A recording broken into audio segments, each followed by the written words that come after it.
Welcome and thank you for standing by. At this time, all participants are in a listen-only mode.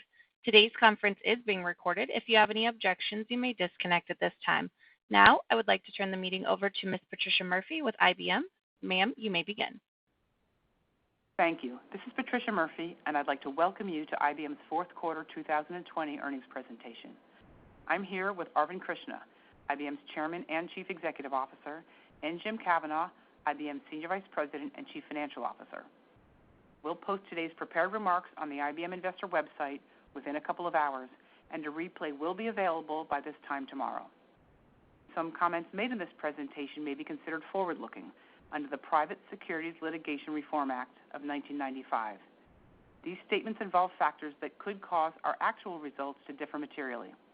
Additional information about these factors is included in the company's SEC filings. Our presentation also includes non-GAAP measures to provide additional information to investors. For example, we present revenue and signings growth at constant currency throughout the presentation. In addition, to provide a view consistent with our go-forward business, we'll focus on constant currency growth, adjusting for the divested businesses for the impacted lines of total revenue, cloud, and our geographic performance. We have provided reconciliation charts for these and other non-GAAP measures at the end of the presentation and in the 8K submitted to the SEC. So with that, I'll turn the call over to Arvind. Hello, everyone. Thank you for joining today, and I'm pleased to be speaking with the investment community again. Over the next 15 minutes, I'll talk about where we stand in the execution of our strategy as we begin 2021 and how we are running the company to align with the strategy.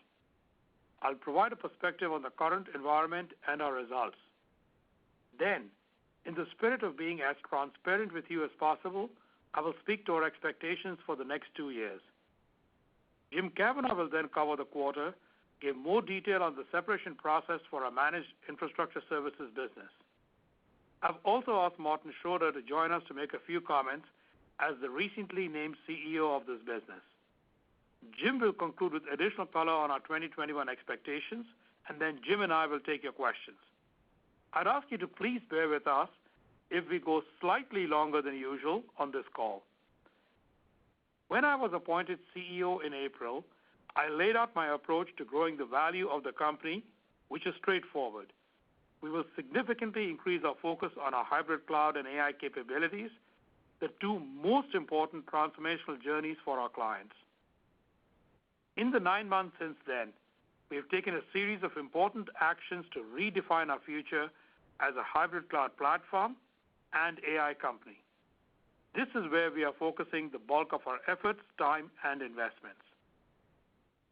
In spite of the many challenges in 2020, we have made good progress. In 2021, we believe you will see that progress showing up in our results. With that said, we know it's not necessarily going to be a straight line. The operating environment remains difficult because of what clients are experiencing at the moment. We can see that in the quarter just passed. Our revenue was slightly behind typical seasonality, but we finished strong in free cash flow, which is important as it's the fuel for investments. Our performance reflects the fact that our clients continue to deal with the effects of the pandemic and broader uncertainty of the macro environment. This put additional pressure on larger software transactions this quarter and project delays in some services engagements. Our revenue growth was also impacted by IBM-specific headwinds of our product cycle and compare challenges. Notwithstanding these short-term market dynamics, we believe we have the plans in place and the focus inside the business to be able to grow in 2021. That said, in the midst of all this, I'm seeing an ever greater need from clients to accelerate their digital transformation, and this bodes very well for us now and over the long term. As I've told you before, the opportunity in hybrid cloud and AI is enormous. In fact, we see the hybrid cloud opportunity at $1 trillion with less than 25% of workloads having moved to the cloud so far. Our approach is platform-centric. Linux, along with containers and Kubernetes, provides the foundation of a hybrid cloud platform. And Red Hat OpenShift is the core product that captures all this and more. Our hybrid cloud approach is also differentiated by a vast software portfolio, modernized to run cloud native, and our GBS expertise, which plays a key role in driving consumption and is currently helping hundreds of major clients on their own hybrid cloud journeys. With this foundation in place, we are successfully leveraging Red Hat as a unique platform to address what our global, complex, and highly regulated clients need: a hybrid cloud platform that is open, flexible, and secure. Our hybrid cloud approach allows clients to connect their back office to their front office, to modernize mission-critical workloads, to build cloud-native apps, and to securely deploy and manage data and applications across various clouds. We are confident that we have the right strategy for our clients and for IBM. Let me comment on some of the proof points we have seen over the last few months as we execute on our hybrid cloud platform and AI strategy. First, to drive leadership and focus as a hybrid cloud platform company, a key element of this strategy is to win the architectural battle in cloud. And with our cloud foundation in place, client consumption continues to grow. We now have 2,800 clients using our platform, a number which has grown 40% over the last year. In the fourth quarter, clients such as Barclays, Walmart, Geico, Airbus, Ford, ABB are all leveraging our hybrid cloud platform to accelerate their own digital transformation journeys. We're also making good headway in our focus on industry clouds, which are designed to tackle the specific needs of mission-critical and highly regulated industries. Following the successful launch of our cloud for financial services last year, with more than 75 ISVs and SaaS partners, including Adobe, Infosys Finacle, Persistent Systems, and many others, we launched our cloud for telecommunications in November. So far, more than 35 partners have joined our cloud for telecommunications. For example, Samsung is working with IBM and Red Hat to develop new user experiences for business. We're also helping major companies like Verizon, Vodafone Idea, Bharti Airtel, and AT&T to transform their IT and telecom network operations. Second, to be the trusted partner of clients for data and AI. The opportunity in AI is massive, while the current enterprise deployment rate is in the single digits. Clients are now at the point where they're moving from experimenting with AI to deploying it at scale. To seize this opportunity, our AI platform is focused on data, automation, and security, and now includes more than 30,000 clients who have turned to IBM to unlock value from their data. We're helping clients across industries build intelligent workflows by infusing AI into their core business processes, such as hiring, supply chains, and customer service. When it comes to data and AI, trust is paramount. IBM is unique in that we make a hard commitment not to monetize or use our clients' data. We also offer the industry's strongest commercially available cryptographic technology, and we give clients the ability to retain control of their own encryption keys. In the fourth quarter, clients such as Air Canada, Sprint T-Mobile, State Street, and Humana use our rich data and AI capabilities to drive business outcomes. As we look forward, we are also investing to develop and address future market opportunities such as quantum computing. Quantum has the potential to unlock hundreds of billions of dollars of value for our clients by the end of the decade. To seize this opportunity, we have a roadmap to build a 1,000-plus qubit quantum computer by 2023, and we have expanded our fleet of quantum computers on which our clients are working today. I want to now spend a couple of minutes on a series of significant changes we are making to the company, most since just the beginning of October. We know that a platform-centric strategy requires a fundamentally different way of doing business. This is why our operating model is to be quietly but substantially reshaped. These decisive moves are all aimed at creating value through greater focus on our portfolio, our operating model, and the needs of our clients. And as they take hold, they will help us to deliver sustainable mid-single-digit revenue growth post-separation. To drive greater focus on our portfolio, we announced the separation of a managed infrastructure services business in October. As I just mentioned, this month we appointed Martin Schroeter as this new company's CEO. Martin has a unique understanding of the business, its global talent base, and 4,600 clients. You'll hear from him shortly. Though much remains to be done, we are on track to complete the spin by the end of the year. We are working closely with clients to ensure a smooth transition, while we are also renewing business and signing new deals. We have a comprehensive project management office to establish the new entity and to optimize the business. I can tell you there's a great deal of excitement among our employees about the opportunities ahead for this new company.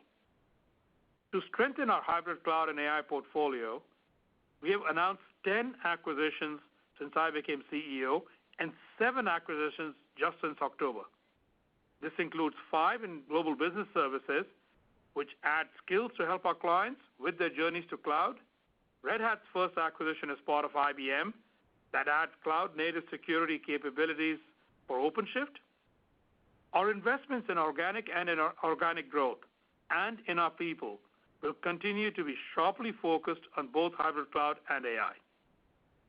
To accelerate consumption of our hybrid cloud platform, we are also rapidly expanding our ecosystem by adding hundreds of new partnerships with global system integrators, independent software vendors, and major third-party software partners, and also elevating the role of partners. We are investing $1 billion in our ecosystem so that our partners can play a much bigger role in fulfilling the many needs of our clients. As an example, we recently teamed up with Salesforce to deliver a new strategic contact tracing platform for the UK National Health Services to help them in their fight against COVID-19. Salesforce and IBM have also joined forces to address key challenges such as vaccine management using IBM Sterling Supply Chain Solution and our blockchain-based Digital Health Pass together with Salesforce's vaccine management and CRM capabilities. To simplify and transform the way we engage clients, earlier this month we announced a new go-to-market model. The first aspect is that we have simplified our sales model by adopting a single consistent segmentation, which will make it easier for clients to work with us and unlock a great deal of productivity. In addition, we are providing clients with a more technical and experiential approach with investment in pre-sales garages that allow us to co-create with our clients earlier in the sales process. And we are ensuring our sales organization is fully incentivized towards our strategic growth areas. Finally, we are investing in and elevating the role of our ecosystem partners to deliver more value to clients. Let me say a few words about the changes we are bringing to our culture. Since I became CEO, I've talked at great length about the importance of culture and the need to instill a growth and entrepreneurial mindset. As part of that, we are encouraging more business risk-taking and ensuring a higher tolerance for failure across the business. This should allow us to more quickly respond to clients, seize more opportunities, and drive better business outcomes. I'm only scratching the surface of all the actions we've taken to sharpen our focus. As a result, we are running the company differently as we begin 2021. I'm convinced that all these changes will allow us to deepen our client footprint and open up new avenues for growth. Now, let me speak to our expectations for the next 2 years. All of the actions I've taken are designed to drive growth, and we expect to deliver sustainable mid-single-digit revenue growth post-separation with strong free cash flow performance. How do we achieve this? First, through the continued strong growth of Red Hat, which has grown 18% on a normalized basis in 2020 and will be an even larger contributor to revenue growth post-separation. Second, with improvement in the global business services trajectory, we expect GBS to return to its pre-pandemic growth rate by the middle of the year. Third, by leveraging our expanded ecosystem to further contribute to both GBS and software. And we'll finally start to see the benefit from the investments we're making, both organic and inorganic. These will all contribute to an improving software trajectory as well. In the first half of the year, we expect our results to continue to reflect some of our current challenges as well as our product cycle dynamics. And of course, all year, we'll be working on the separation of managed infrastructure services. But these are not long-term trends in the business, and these headwinds will dissipate. In 2021, the significant changes we have made to focus on hybrid cloud and AI will also begin to take hold. The company will look different at the end of the year, particularly with the execution of the spin-out, but also with the operational changes to sharpen our focus. At a high level, in 2021, we expect to grow revenues at current spot rates with better performance in the second half than the first half. This is the first step towards achieving mid-single-digit revenue growth post-separation. And we expect to generate between $11 to $12 billion of adjusted free cash flow. These are the measures we are focused on. This is where we stand today and how we will operate to achieve our growth goal. Jim will cover all this in more detail. Over to you, Jim. Thanks, Arvind.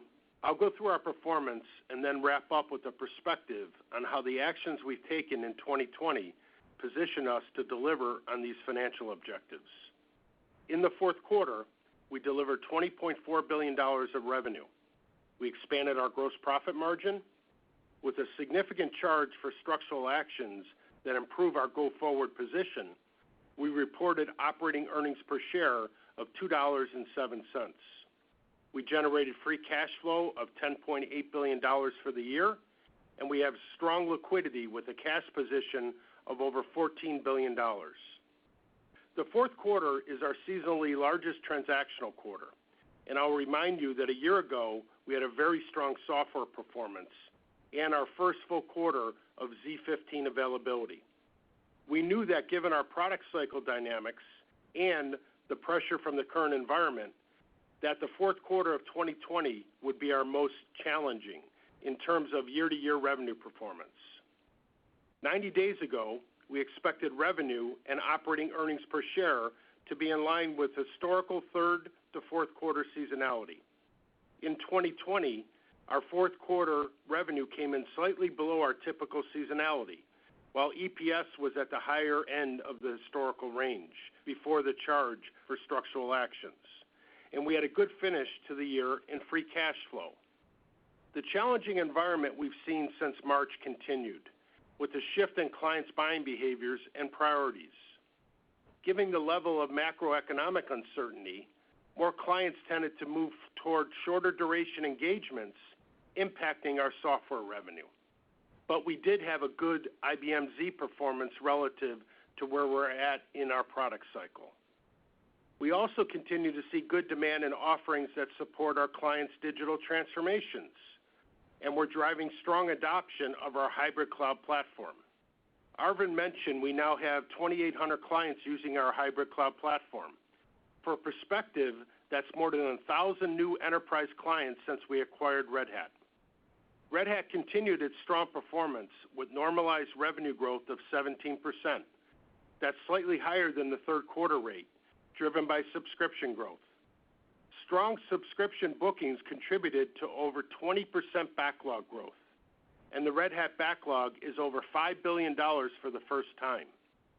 Global Business Services continues to drive adoption of OpenShift and IBM Cloud Paks, and over the course of 2020, we accelerated the number of GBS engagements using Red Hat technology with 260 engagements for the year. We've discussed the economics of a platform model, with the software and services revenue multiple anywhere from 3x to 8x the platform revenue.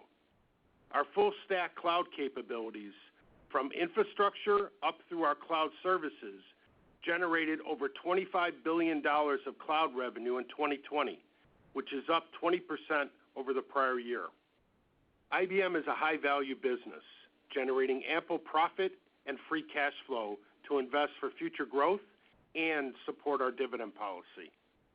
We again expanded our operating gross profit margin, up 70 basis points in the fourth quarter and 130 basis points for the year, with expansion across software, services, and systems. This operating leverage at the gross margin level enables higher investment in innovation, in skills, and in ecosystem. Our fourth quarter pre-tax profit also reflects a charge of over $2 billion for structural actions to simplify and optimize our operating model and reinvest the savings to accelerate growth. This charge is $260 million, or about 25 cents of EPS less than what we discussed back in October, driven by a few countries, primarily in Europe, with government restrictions on certain employment actions in the current environment.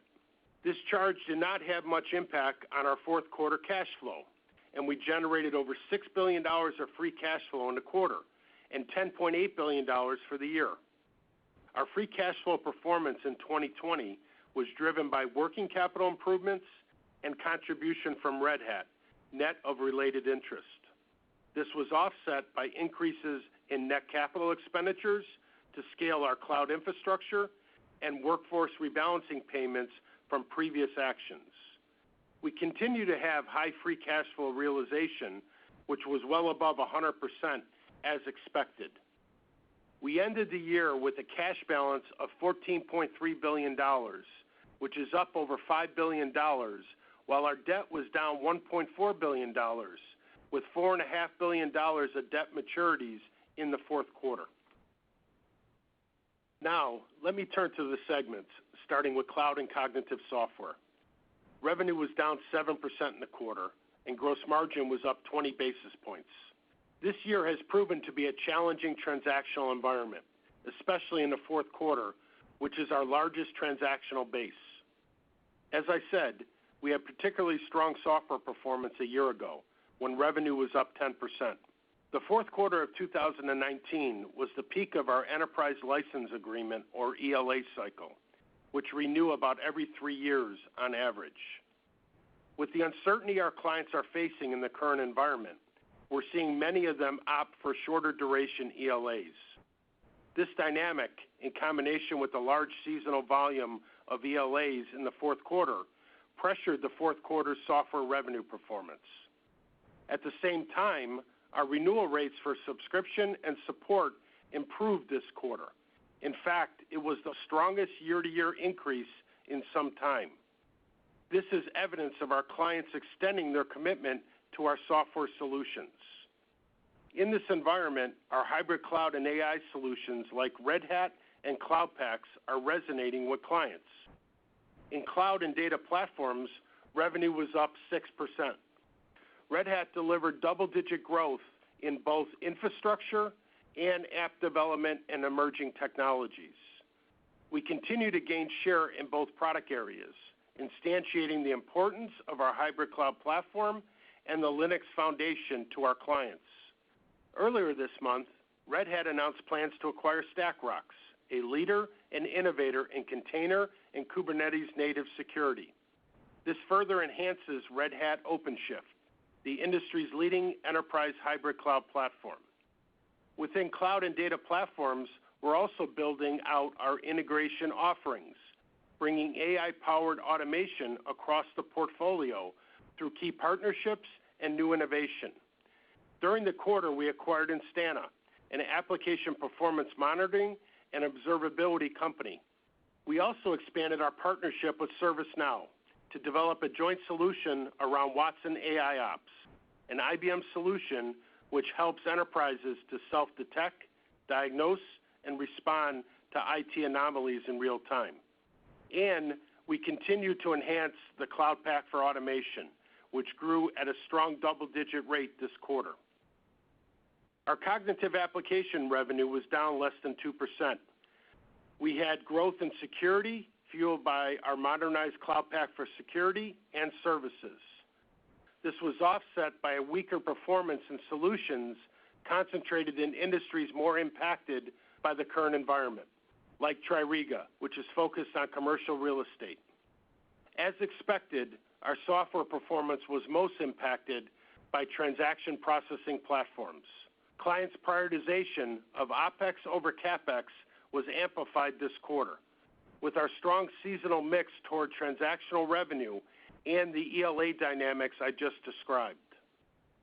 In cloud and cognitive software, we remain focused on our hybrid cloud and AI strategy and will continue to invest in our portfolio as we head into 2021. In Global Business Services, revenue declined 5%, which was about a point sequential improvement from the third quarter, and we had gross margin expansion of 260 basis points. Our book-to-bill in the quarter was strong, contributing to backlog growth for GBS. While there remains some market uncertainty, clients are looking to accelerate their digital reinventions by leveraging business transformation services built on hybrid cloud. Our offerings are aligned to this high-value opportunity with a clear focus on reimagining workflows using AI and modernizing the underlying application infrastructures through hybrid cloud. We see this in our GBS results. First, our GBS cloud revenue grew at a double-digit rate for the quarter and the year and is now almost $6 billion annually. Second, our global process services revenue returned to growth as we deliver efficiency and flexibility to our clients' processes by infusing innovative technology and redesigning workflows. And third, our consulting signings grew 8%, driven by advisory work for application modernization and enabled by our unique and experiential garage methodology.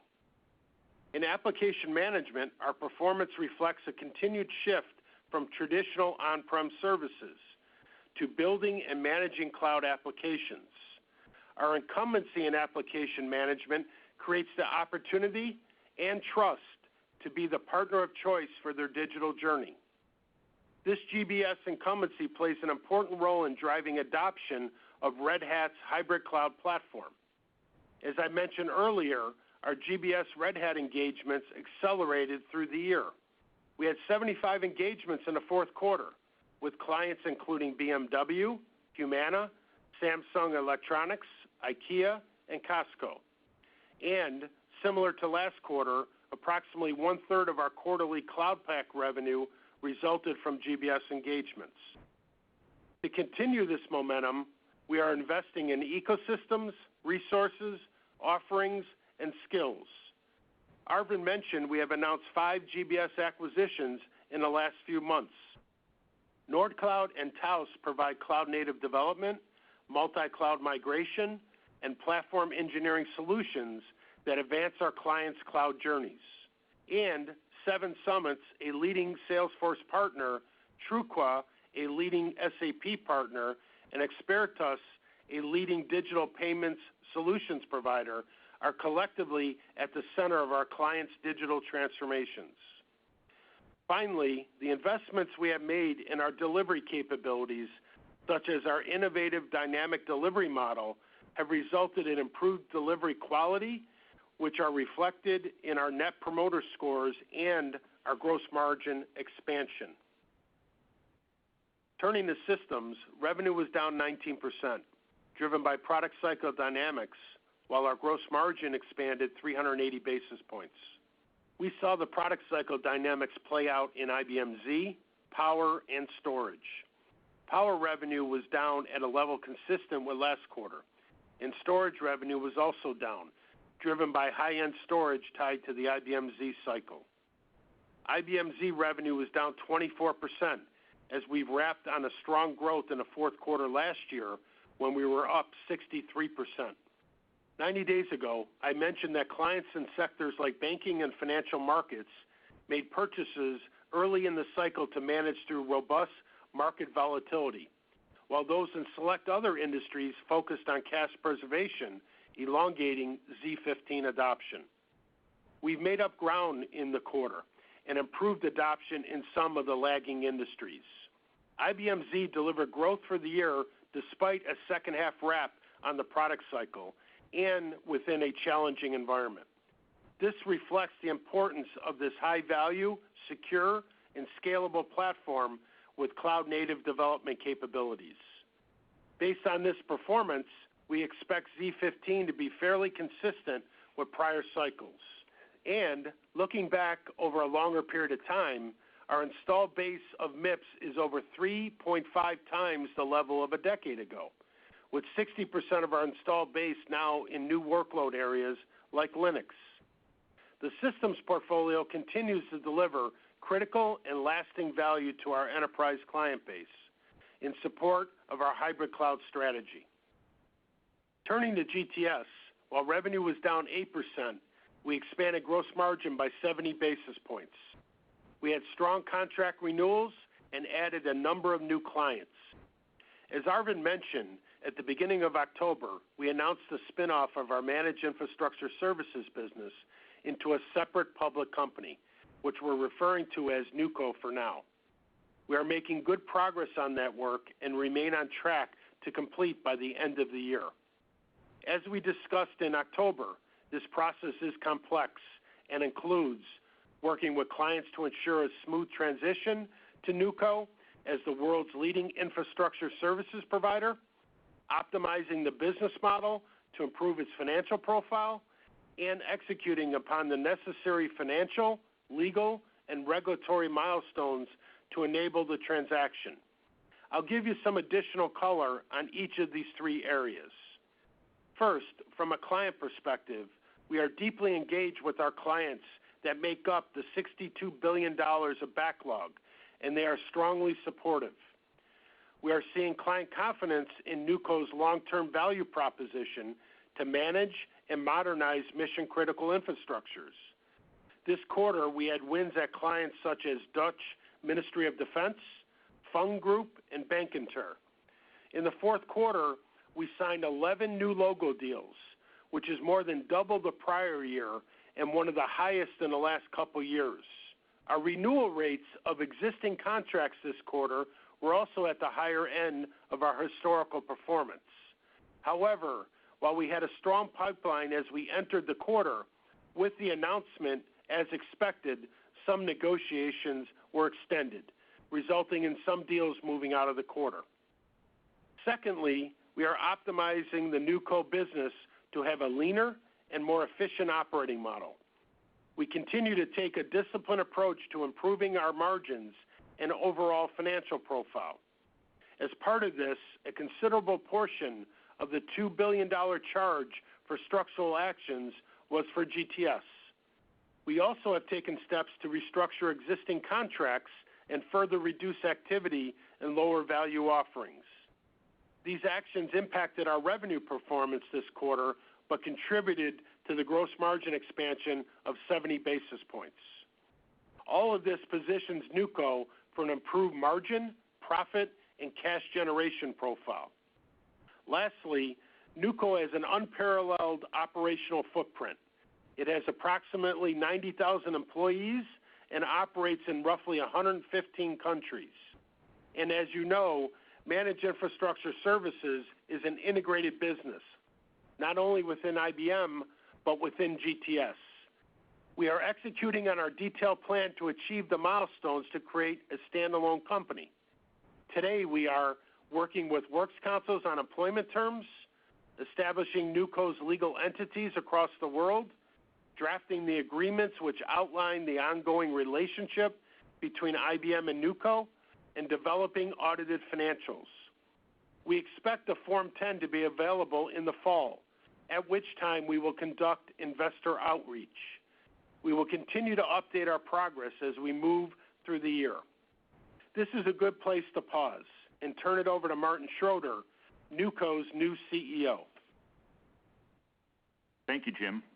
I'm delighted and honored to be briefly speaking with you today on IBM's earnings call as the CEO of NewCo. And yes, we are working on a name. When Arvind and I began talking about this role, he let me speak with all the teams who are working on it. And as I did my due diligence, it became very clear to me that I absolutely wanted to be a part of this. With the outstanding talent in NewCo the nature of NewCo's work for the leading companies in every industry, and the freedom of action or the mandate that NewCo will have, I could not be more excited about the future of this business. Of course, as Jim noted, we have a lot of work to do prior to NewCo being a separate, publicly traded company, and as we put all of that together, I'll tell you more of the story about what NewCo will look like. In the meantime, we do know what we have to get right in order to realize the tremendous potential we see. First, we know that we must continue to serve our clients. These industry leaders, NewCo's clients, trust us to deliver some of their most important workloads in challenging environments, and NewCo will continue to do that. It's what our clients expect and deserve. It's always been NewCo's true north and will continue to be. And over time, our clients will see our strong investments bring new capabilities into their environments to help their ongoing journey into a more digitized world. Second, we must continue to invest and develop our teams, the teams our clients see and need every day. To our clients, our people are the face of NewCo, and they are the people who know how to make these complex systems work. So we'll build the right inclusive culture around client service, innovation, and talent so our clients continue to see how our teams shine brighter than any other. Third, and in support of the other elements of our business, we must establish the financial model for NewCo that ensures our long-term success. IBM has already provided, at a high level, some of the characteristics of NewCo's financial profile when it becomes independent. And we're working on the specifics now in order to give you a complete and clear view of NewCo's profile. But we know that NewCo's long-term success requires the right starting point, and we'll make sure NewCo is launched the right way. And of course, we must build a strong relationship with our owners and the broader stakeholder community. To that point, I look forward to discussing the opportunities we see and how we intend to capture them in due course. As I said, I was not going to miss the opportunity to be a part of this. With a sharper focus and broad freedom of action, we have a tremendous opportunity to drive client value and translate that into a compelling investment thesis. Now I'll turn it back to Jim. Thanks, Martin. Now, before the Q&A, I want to bring it back up to the IBM level with a summary of the actions we are taking and the resulting expectations for 2021. These actions span our portfolio, our operating model, and our capital structure. After building a foundation in hybrid cloud and accelerating Red Hat platform adoption, we are now separating managed infrastructure services to better align to our platform strategy and improve the financial profile of both businesses. At the same time, we are increasing investments, organic and inorganic, in innovation, expertise, and ecosystems. We're investing in platform capabilities, including security and industry-specific clouds. We're investing in data and AI and in technologies like quantum to create future market opportunities. As we bring these innovations to market, we're adding GBS skills and expertise. We're making changes to our go-to-market to engage our clients in a more technical and experiential way. And we're expanding our ecosystem to drive platform adoption and broaden our reach. And in the fourth quarter, we executed structural actions to simplify and streamline our business. These actions will improve the EBITDA profile of NewCo, address stranded costs from the separation, and generate savings that will be reinvested to extend our position in hybrid cloud and AI and accelerate our growth. We have also taken actions to enhance our balance sheet and liquidity, resulting in a stronger financial position. We have focused our captive financing business on IBM's hybrid cloud and AI offerings. We've exited OEM commercial financing and have entered into an agreement to sell our IBM commercial financing receivables. As a result, our financing receivables have declined from $32 billion to $18 billion over the last 2 years, reducing our external debt needs. Looking at our retirement-related plans, as you know, we have shifted our asset base to a lower risk, lower return profile. At the end of the year, our plans remain well-funded. Our overall returns in 2020 were well ahead of expected returns, and the funded status of our worldwide qualified plans was consistent with last year. Bringing it all together, we feel good about the path we're on moving into 2021. And as Arvind said, we expect an improving financial profile throughout the year. For the full year, we expect to grow revenue at current spot rates. In the first half, we expect our results to continue to be impacted by the shift to shorter duration software transactions as clients deal with uncertainty, and by our IBM Z product cycle dynamics. At the same time, we expect GBS to return to pre-pandemic revenue growth rates by mid-year. As I mentioned, we weren't able to execute the structural actions in all countries in the fourth quarter. We anticipate the restrictions will be lifted over the next several months and are planning to execute the remaining structural actions in the first half of 2021, which will result in $260 million of pre-tax charges. Looking at our cash flows, we expect $11 to $12 billion of adjusted free cash flow in 2021. This reflects a year-to-year cash tax headwind of about $1 billion. But to be clear, this adjusted free cash flow does not include the cash impact of the structural actions or the transaction costs associated with the spinoff of our managed infrastructure services business. For perspective, at this point, we expect to pay about $4 billion for these items over the next 18 months, with about $3 billion in 2021. As we look to 2022, we expect to build on this with adjusted free cash flow in the range of $12 to $13 billion. I also want to comment on our balance sheet as we enter 2021. We're in a strong liquidity position with over $14 billion of cash on hand. Our plan is to continue to deleverage, and we expect debt reduction throughout the year aligned with our scheduled maturities. So we'll have further progress in reducing debt since our peak debt balance when we financed the Red Hat acquisition in mid-2019. This, together with the actions to focus our financing business, give us confidence in operating at a single-A credit rating while we continue to delever.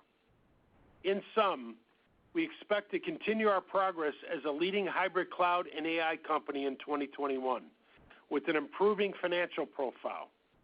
So with that, let's go to Q&A. I'll turn it back over to Patricia. Thank you. Before we begin the Q&A with Arvind and Jim, I'd like to mention a couple of items. First, we've included supplemental information for the quarter and the year at the end of the presentation. And finally, as always, I've asked you to refrain from multi-part questions. So, operator, let's please open it up for questions. Thank you. At this time, we'll begin the question and answer session of the conference. If you would like to ask a question, please unmute your phone, press star 1, and record your name clearly when prompted. If you would like to withdraw your question, you may use star 2. Again, that is star 1 to ask a question. Our first question comes from Wamsi Mohan from Bank of America. Your line is open. Yes, thank you. Arvind, I was hoping you might be able to double-click a bit on your comments on the software turnaround. Realizing you had a tough compare in transaction processing, you still had cognitive apps decline. What specifically is being done to turn that business around to growth as we get into 2022? And what are the assets that will drive the growth there? And if I could, Jim, could you just bridge the $12 to $13 billion in free cash flow in 22 versus the $10.8 billion? It seems if you hit the mid-single-digit growth rate there, that's an incremental maybe $3 billion in revenues versus the $1 to $2 billion in incremental cash flow, which seems like very high cash flow margins. So if you could clarify that bridge, thank you so much. Hi, Wamsi. Thanks for the question. Look, we expect to see improving software performance through the year, both in 21 and headed into 22. As Jim said in the prepared remarks, a lot of the shortfall in software came from the TPP segment. And in that segment, as you know, we tend to have very large deals that tend to come in the fourth quarter. So it was somewhat unique in 2020, and that is not something we expect to see at the same scale going forward. So the headwinds in some sense will reduce because of the reduction in that aspect. Then on the positive side, We expect to see continued Red Hat growth. We expect to see continued growth from our cloud packs. We expect to see continued growth as the Salesforce changes we have made drive a much greater focus across IBM on this part of the portfolio, both in cloud and data platform and on the AI applications. We also expect to see, as Jim mentioned, that as the security and the IoT assets within the applications become larger and larger with the growth there, they will more than compensate for some of the other pieces that may not be so big, because just the law of compounding is going to get us there. And lastly, remember, other than all the organic actions, we're also doing inorganic actions. You saw us announce both Instana and StackRox in the last couple of months, and these and other future acquisitions will also drive growth because they help the entire portfolio, not just the quiet pieces. Jim? Okay, thanks, Arvind, and thanks, Wamsi, for the question. Very important, as many of our investors have been asking us about the free cash flow generation profile of this company. Why? It's because it's going to be the engine to fuel the investments for that growth that we committed here in 2021.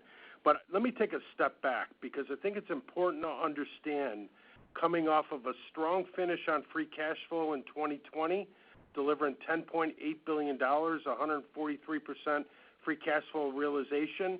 First, how does that bridge go to 2021 at $11 to $12 billion of adjusted free cash flow? And then I think you'll see how we then continue to accelerate that to $12 to $13 billion overall. So as we said in the prepared remarks, first, revenue growth, which is going to be essential here. Second, and I think you've seen this over the last couple of years, we have driven the productivity and operating leverage out of this business with our gross margin expansions, I think now for about 8 to 10 quarters in a row. So not only are we going to now turn around to revenue growth, we're going to get operating leverage. And that's going to deliver a significant amount of operating profit contribution to free cash flow, coupled with Red Hat being accretive net of interest expense already as we achieved our accretion in third quarter. Now, what's happening from 2020 to 2021? We're going to get substantial operating profit, but we've got a big cash tax headwind in 2021. So while you're seeing nice growth from $10.8 billion to 11 to 12, we're already overcompensating for $1 billion roughly of cash tax headwind. Now, when you get to 2022, we're going to get that same level of operating profit contribution that has good leverage, but we have a much more de minimis cash tax headwind in 2022, which makes us very confident in our ability to give guidance at those levels for the next 2 years. Okay, thank you, Wamsi. Can we go to the next question, please? Our next question comes from Amit Daryanani from Evercore ISI. Your line is open. Thanks a lot for taking my question, and nice to hear your voice, Martin. I guess my question really is on the GTS side and the spin of NewCo. The revenue trajectory on GTS, the drop was sort of notable. I think went down to 8% decline versus a 4 or 5% trend line for last few quarters. Love to understand from Arvind or Martin. What are you hearing from your customers? I mean, do you see this as a reflection that they're perhaps pausing their decision till the spin is done, or perhaps in picking up calls from your competition as this is going on? I'd just love to understand what's driving that dynamic there. And then, Jim, if you could remind me, when does the Form 10 get publicly disseminated? That would be great. Okay. Hi, Amit. So in terms of the client feedback, we had talked about that we are going to do a lot of high-touch treatment of all these clients. These are really important clients for us. As both Jim and Martin said, they are our most important clients in very important industries for the overall economy.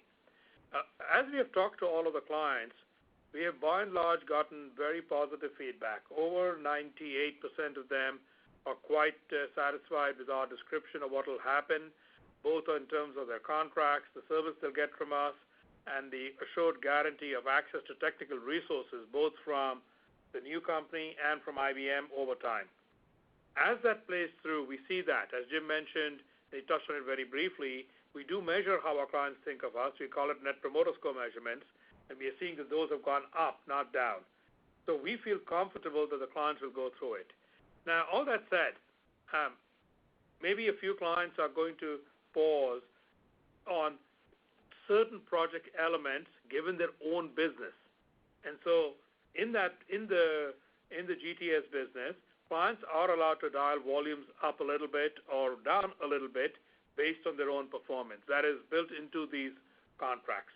So given what's happening in the overall economy, you see some of that play through in both directions. And that is the large cause of that. The other side of it, which is the new logos, gives us confidence that the performance should be on an improving trajectory going into 2021. So with that, let me give it to Jim, both to sort of add a little bit more color on the financials there and to repeat what he said about the Form 10. Yes, thanks, Arvind, and thanks, Amit, for the question. Just to put it in perspective, GTS $6.6 billion here in the quarter. To your point, down, 5.5% at actual, down 7.5%, give or take, at constant currency. It was, though, up 2% quarter to quarter. So we saw nice seasonality, and by the way, pretty consistent with what our normal 3Q to 4Q would be in GTS. Now, with that said, in addition to what Arvind had talked about, which is what we've been dealing with for the last 4 quarters or so, given the external economic environment with lower client-based business volumes, we actually took, as I said in my prepared remarks, we took proactive actions to restructure some of our contracts to optimize our managed infrastructure services business to get ready for the spin, which is what your second question is. As we talked about on October 8th, we are going to create value through focus in both IBM and in NewCo. And in NewCo, the focus is on getting the fundamentals of this business in terms of value. That's margin, profit, and cash. And with these actions, we will improve on the financial profile as we prepare for the spinoff, leading to, again, an improved EBITDA profile approaching double digits post-spin, a solid balance sheet targeting investment-grade rating, and a strong free cash flow yield and dividend yield that should be attractive to a financial value-based investor overall. Now, with regards to your second question on the Form 10, I think I addressed that in the prepared remarks. A lot of work being done. The complexity of this as we learn each and every day. Arvind talked about the client transition, and we're very pleased with where that's going with our new logo signings and very strong renewal rates. But if you think about the legal, regulatory, financial, the carve-out work, right now I think we're well on track to achieve what we said on October 8th, which is the end of the year, and you should see the Form 10 sometime in the fall period. Thank you, Amit. Let's go to the next question, please, Ivy. Our next question comes from Tony Sacconaghi from Bernstein. Your line is open. Yes, thank you. If I just kind of stand back from the results this quarter, typically your revenues are up $3.4 billion from Q3 to Q4. That's the average of your last 3 years, and there's very little movement off of that average. This year it was 2.8, so at least in my eyes it looks significantly worse. And I understand, there are some issues around transaction processing. I understand year-over-year comps, but this is a sequential change which seems to be notably below trend. And I hear your assurances around the current spending environment. I guess the question is, and the elephant in the room is, how do you know that there isn't something more sinister afoot here, that there's an accelerated migration to the cloud that IBM is not participating in, or your particularly some of your software offerings in cloud and cognitive are not as competitive as you might think, and that's ultimately what's being reflected here. And I guess to that end as well, maybe Arvind, you can directly address, why the confidence in mid-single-digit growth in 2022. It sounds like at constant currency, IBM is going to be flattish or maybe slightly down in 2021. So what drives the 500 basis point improvement, which on a huge company like IBM is really, really notable? How much of that do you expect to be inorganic? Thank you. Okay, Tony, thank you very much, Arvind. I'll address the front end piece, and then you could talk about the second part of Tony's question overall. Tony, you are correct with regards to the last 2 to 3 years. When you look at the sequential normal seasonality of our business top line, it's in the neighborhood of $3.3, $3.4 billion. But I think you know quite well, and many of our investors know quite well, that sequential trajectory has been distorted by a couple things. One, the Red Hat deferred revenue and acquisition, and two, a major mainframe product cycle, as you know, which is why 90 days ago, I think when you asked the question to me, I answered it on a 5-year CGR, and I was very specific, and that average is about $3 billion. Now, with that said, we delivered, to your point, $2.8 billion. And I think we've been open and transparent that we fell short against that expectation. And we fell short specifically in software. If you look at the balance of our portfolio, which is the remaining 65% of the revenue profile of the business, we were pretty much well within and some slightly above, given our strong mainframe finish to the year end. And that software shortfall, as we talked about, was a culmination of the confluence of the wrap on the peak ELAs from last year. You, I think, all understand our ELA cycle, which has tremendous value to our clients and tremendous value to our financial equation. On average, those are about 3-year cycles. We had the peak cycle in 4Q19. We grew software revenue 10% off of that, and underpinning that, the transactional volume in that software was up close to 30% overall. So we were in a trough year. We knew fourth quarter was going to be the most challenging quarter all year long, and we've been talking about that. Now it's really the confluence of, one, that peak cycle wrap, which we knew about because our volumes came in pretty much what we expected. But what you're seeing, to the second part of your question, is yes, is there shifts that are moving to the cloud? Yes. And by the way, I think we're capitalizing on that. We got a $25 billion cloud base of business that's growing 20%, and we've got continued acceleration in our hybrid cloud platform with very good performance in Red Hat, which we could talk about later. But the confluence of what happened to software is really, given the uncertainty in the environment, clients are reluctant to commit long-term duration of deals. And that really hurt our, what you would call an AUR, or our deal value size. Now, there's some positives to that, which I'm sure Arvind will get into. Number one, we got shorter term durations now, so we have a much higher ELA pool in 2021. Number two, we had a very strong, in fact, record renewal rates, which led to a record deferred income balance, $17.1 billion overall, and even stripping out Red Hat, we had the strongest quarter-to-quarter deferred income and renewal rate in our core software organic business that we've seen in 10 years. I think that's a great instantiation of our clients committing to the value of our software portfolio overall. So with that, let me turn it over to Arvind. You can address the second piece. Thanks, Jim. And Tony, I'll address some of the software pieces, but you asked a question about the mid-single-digit growth in 2022. So Tony, let me try and just deconstruct it a little bit. Red Hat continues to have very strong performance, mid to maybe high teens growth. And as it gets bigger and bigger, that's a bigger contributor to the total. Second, GBS is going to return to pre-pandemic levels by mid-year, and we actually expect it to accelerate from there. So into 2022, we'll see better growth from there.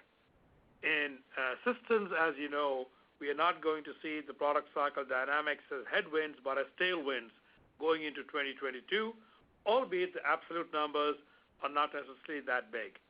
Our ecosystem investments that we are making, they benefit both GBS and software. And by ecosystem, I mean both small and big partners that we work with who are pulling both services and software. So when we see, for example, Salesforce or Adobe or ServiceNow or Workday, they all tend to pull a lot of our services work. We also partner, by the way, with the other hyperscaling clouds, both Microsoft and Amazon, and that tends to pull a lot of GBS work. On the other side, we are also partnering with a lot of smaller software vendors, and they tend to pull a lot of our software along with it. So that is there. Now, you asked about the inorganic and organic. I'll call it the business as usual inorganic is included in my mid-single digit assessment. So by business as usual, it's just what we do. You've seen us do this for the last 3 quarters now. So deals like that would be included. And that, for example, we did Instana and StackRox in software. Now we did 5 others in services. They're not very large, but they do tend to pull the overall business. That is what gives me confidence that as we get through all of this, we got 1, 2, 3 growth vectors and 1 kind of flat vector going into 2022. And that is what gives us confidence about the overall growth going there. Okay. Thank you, Tony. Can we please take the next question? Our next question comes from Katy Huberty with Morgan Stanley. Your line is open. Thank you. Good afternoon. Can you just clarify whether you expect revenue growth at constant currency this year? And then you provided pretty specific commentary around the revenue trajectory and revenue growth on a reported basis for 21 as well as normalized for cash flow, but you didn't speak to EPS. So is there a reason that there's less visibility into earnings this year? And can you talk just broadly about what some of the headwinds and tailwinds would be on the EPS line this year? Yeah, so Katie, why don't I start on why we gave the guidance on revenue and on free cash flow, and then I think Jim will get into the details on your other parts of the question. Look, I've been sort of clear. I want to measure the company on revenue growth. Revenue growth is the most important metric that I'm focused on. And so we talked about the revenue growth both for this year and for next year, which is unusual for us. The second part, in order to get revenue growth, we need to be able to do investments. Investments are driven by free cash flow. And on free cash flow, it's a very clean number. So you can see what that is, and we have talked about that with complete transparency, both on what it is going to be and why it will grow also from 21 to 22. That's also what we're going to measure our people on internally, and that'll let then our investors know what we are measuring on.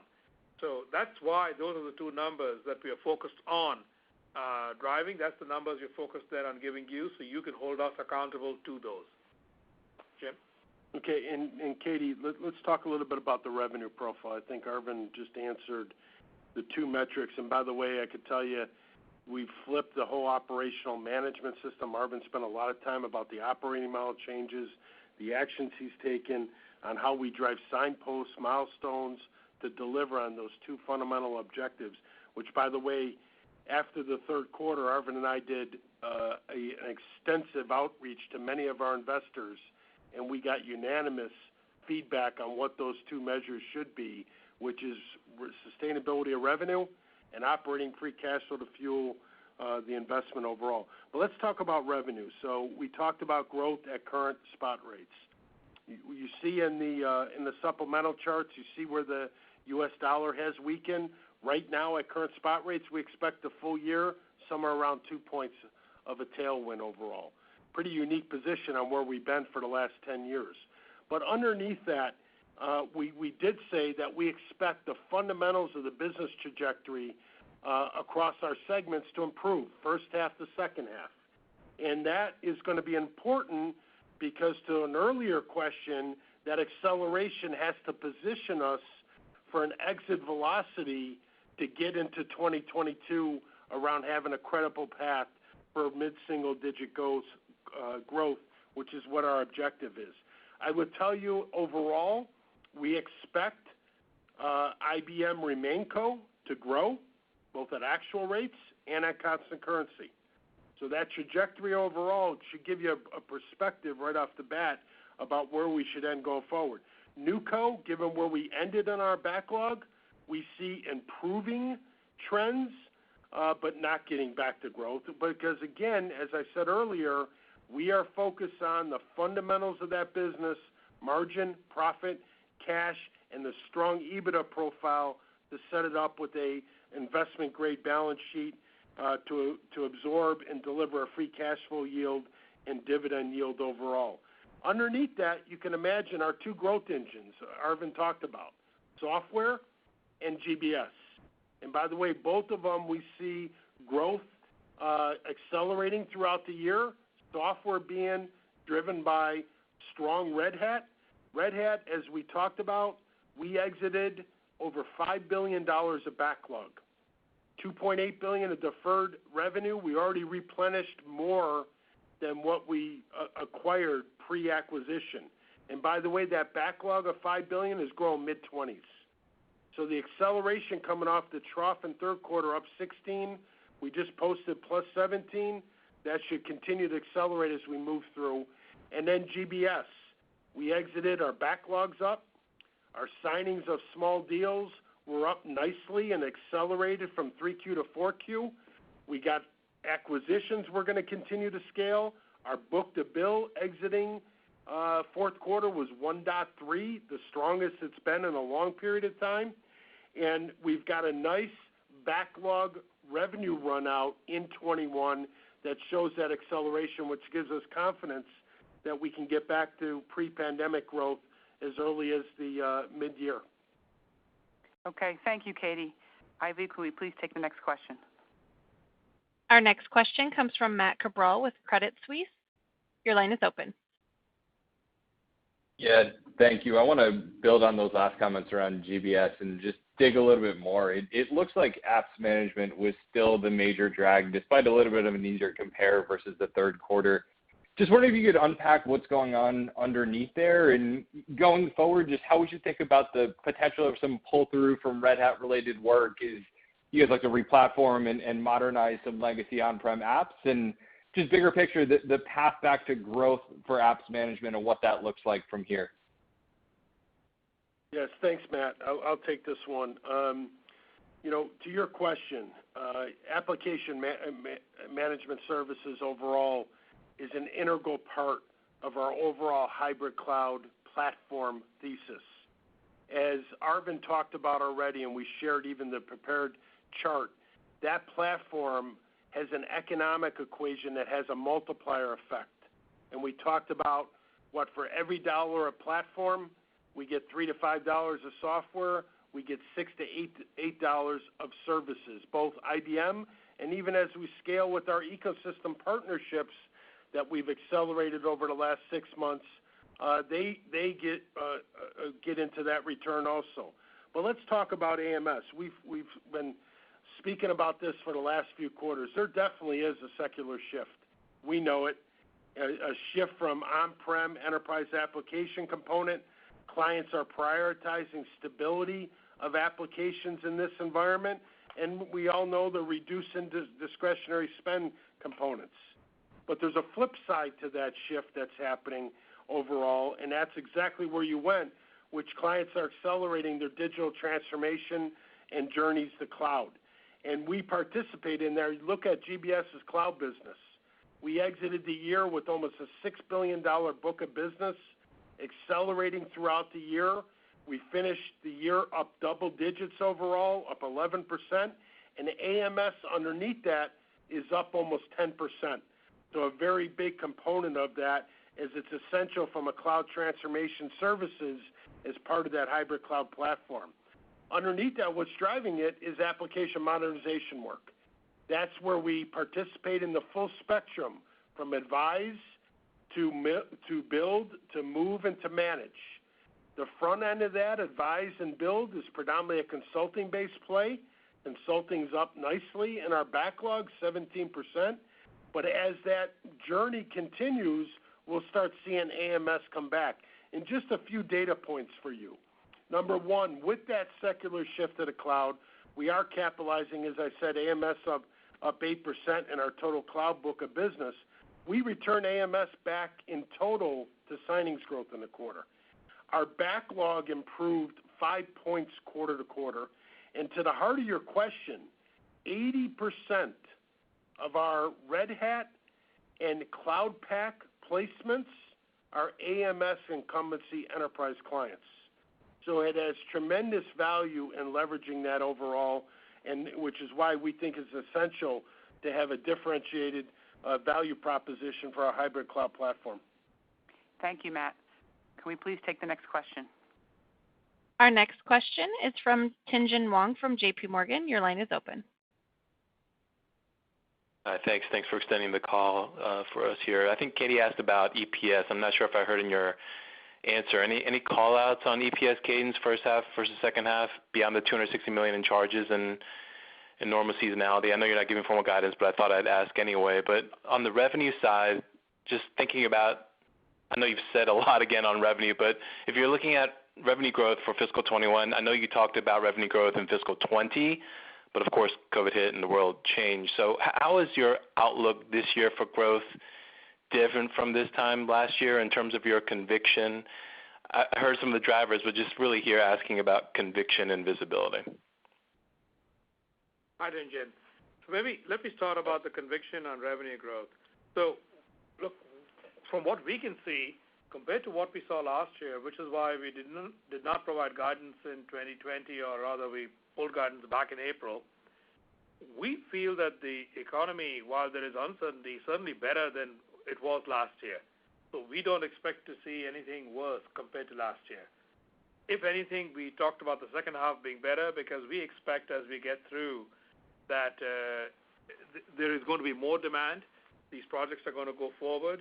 And as we look underneath, because also in the question that Matt had about Red Hat and modernization, you can also see that people are signing up for bigger and bigger projects around modernization because they need to move on with their businesses also.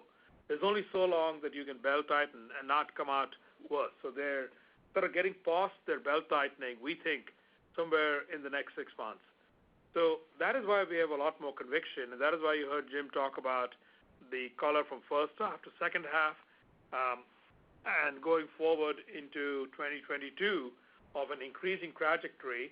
And he talked about that there is going to be growth for the remaining company at both spot rates and at constant currency. So that is why we have conviction when we look at our underlying backlogs, when we look at our pipelines, and we look at the demand profiles across those parts of the business, hence the conviction in the revenue growth. Jim? Yeah, I would just add to that, Tien-Tsin, thank you for the question. Again, as Arvind talked, this is a mindset change on how we want to operate the company. We've defined the strategy, all in, focused, aligned our portfolio, aligned our operating model. Now it's about growth, and it's about driving that operating free cash flow, which is going to fuel that investment. So around that, we talked about the trajectory overall.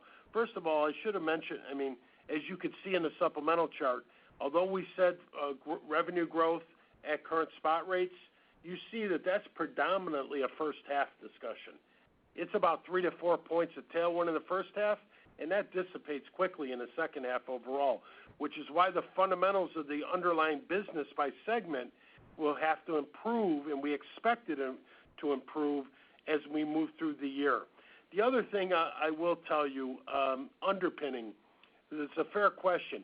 As I stated, I think we've built the credibility over the last few years that we know how to drive operating leverage within this business. So you can expect we grew gross margins this year, I think about 130 basis points, 70 basis points in the fourth quarter. You can expect that we're going to continue to drive operating leverage in this business, and we'll have margin expansion in 21.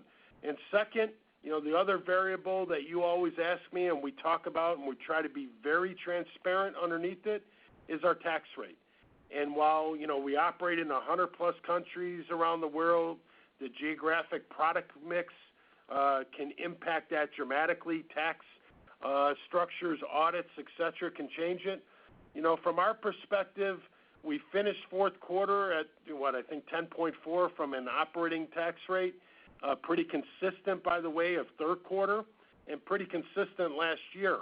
And just given what I said earlier, one on a book tax rate, we're going to have a headwind on cash taxes. I would expect, our tax rate to go up a few points from that 10.4. So it gives you a little bit more color underneath the revenue profile, the operating leverage, and tax. And again, we're just trying to change a mindset here. Thank you, Tien-Tsin. Let's go to the next question, please. Our next question comes from David Grossman from Stifel Nicolaus. Your line is open. Thank you. Arvind, perhaps you could be a little more specific about what you were seeing in the legacy sales and marketing structure, which precipitated the reorg, and maybe identify what changes you expect to be most impactful and why. And sorry for the two-part question, but Jim, perhaps you could reflect on whether there's, or how much, if any, free cash tailwind you're seeing in 20 and 21 and 22 from the change in the IGF receivables. Thanks. Hi, David. Look, this is something I'm deeply, deeply passionate about, so I'm happy to talk about this. Every model has its time, and then it's time to evolve. So we're evolving in reaction to client needs. And we had sort of operated with, I'll call it, a more homogeneous model that kind of went across all our segments, all our clients for a long time. So what are we doing? There is a set of clients who do tend to buy, I'll call it, a lot of IBM. Let's call them, they need the integrated value of IBM. We're calling that the first segment. So in this first segment, we're also going to make extra investments in them being able to experience IBM technically. So we are using the term garages. We'll have people who will go in there and work side by side with the client, well, virtually right now, as well as being able to have a lot of focus on deployment, and we'll pay the people on deployment, not on selling. So this first segment is going to have that attention with extra this thing. So they should see a lot of positive, and we expect to see growth coming out of our garages and our deployment managers. Then there is a segment which is largely going to be channel ready. So there we do get, as Jim talked about, operational leverage. We don't need the other people. The channel is quite capable.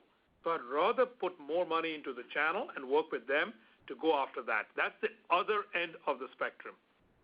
Then there is a set of clients, let's call it between these two spectrums. They tend to buy mostly from one or two parts of IBM. So they deeply value the specialists, but they don't need the generalists who were covering them. So we're going to take that money and instead pour it into more specialists who can then cover those clients. So there is a first segment, which does have a integrated value. There is the top half of the second segment, which is going to be much more specialists. You can think of them as being technology-led sales by and large. And then there is going to be a large part which is ecosystem-led, whether system integrators, resellers, distributors, etc. We believe that this simplicity is going to drive a lot more outcome for us and for our clients.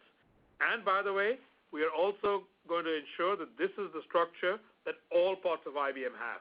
So it's not that different parts of IBM will have slightly different client segmentations. It's completely consistent across all. This, we believe, unlocks a few points of revenue growth. So you said impactful. I expect that this will unlock a few points of revenue growth, albeit, let me acknowledge that it probably takes 6 months to flow through the system. Okay, David, let me address your good question around the IGF business and the tailwinds overall. First, just taking a step back, within that overall IGF, consistent with our strategy, we are focusing this part of our portfolio directly aligned to be a captive financing, aligned to our hybrid cloud and AI platform strategy overall. And you've seen us take a disciplined approach around both portfolio and financial management. What am I saying? One, early in 29, we started winding down our OEM financing business. Then in 2020, as part of prudent austerity measures, as we prioritize liquidity, we actually announced, and you heard that in the fourth quarter, selling our IBM commercial financing receivables as part of our risk mitigation, cash, and liquidity management practices. So now let me bring this all back together, because I think these actions that we've taken have resulted in a more focused and healthier financing portfolio with a very much better overall debt level and refinancing requirements that are not going to be needed overall. So if you look at the strengthening of our balance sheet, our liquidity position exiting 2020, we talked about $14.3 billion of cash on the balance sheet. We talked about $11 to $12 billion of adjusted free cash flow. We got about $4 to $5 billion in 2020 around leveraging and focusing that strategy about IGF, and I would assume probably something very similar to that overall. So when you take the power of those three buckets, $14 billion of cash, which I should tell you is about 2x the operating level that we need to run this company. So the excess cash there, the strong free cash flow generation, and the IGF actions of $3 to $5 billion, let's call it, you got about $30 billion of firepower. Now that's a source of cash view. Now we all know on use of cash view. What do we know? One, I talked about the $3 billion, which will be cash out the door with regards to the structural actions and the cash taxes based on the transaction. Second, we are very committed to our secure and modestly growing dividend policy. That's about $6 billion. And then third, we continue to plan to delever, and our normal maturities are a little bit less than $7 billion this year. You add those up, you're about $15 billion plus. So we've got firepower here that gives us the financial flexibility to continue to invest in our business, delever to get back to our targeted leverage ratios, and also support that secure and modestly growing dividend. So we've gone pretty long here. Why don't we just, Arvind, do you want to make just a quick comment to wrap it up? Yeah, thanks, Pat. Look, we covered a lot today, so let me just make a couple of really quick comments to wrap this up. We are confident in our strategy. We're taking the actions that will accelerate this change. We expect to grow in 2021 with an improving trajectory through the year. And with all of that, we will look different at the end of 2021 than we do today. And I look forward to continuing this dialogue with you. Thank you, everyone. Ivy, can I turn it back to you to close out the call, please? Absolutely. Thank you for participating in today's call. The conference has now